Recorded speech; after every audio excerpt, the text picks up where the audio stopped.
অবশ্যই আপনারা বুঝেন সে পিয়ার পদ্ধতি যদি আনতে হয় বাংলাদেশের ফেব্রুয়ারির নির্বাচনে জনগণের কাছে যান, ভোট দিয়ে ওই সংসদে শেরে বাংলা নগর ওই সংসদে যা সংখ্যাগরিষ্ঠতা অর্জন করে ক্ষমতায় যান, সংবিধান পরিবর্তন করে পিয়ার দেন।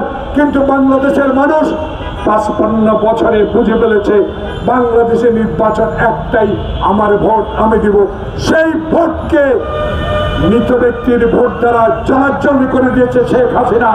আজকে সেই শেখ হাসিনা দিল্লিতে বসে আবারও বাংলাদেশে গণতন্ত্র যে এনে দিয়েছে মুক্ত খোকনেরা, সেই গণতন্ত্রকে আজকে শেষ করে দেওয়ার জন্য হাসিনার প্রেতাত্মারা এখনো সচিবালয়ে বসে আছে।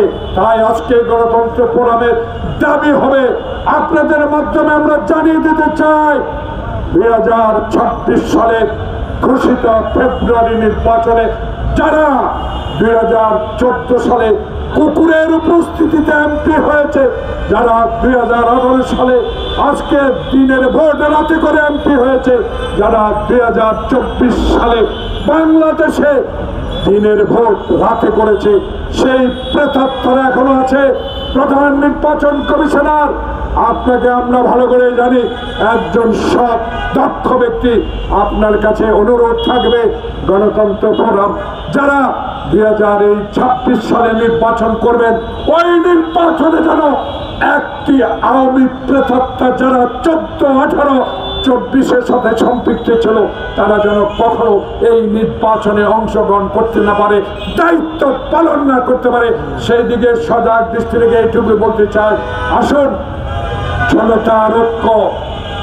তারেক রহমান বলেছে বিএনপি জীবনভর লড়াই করেছে গণতন্ত্রের জন্য।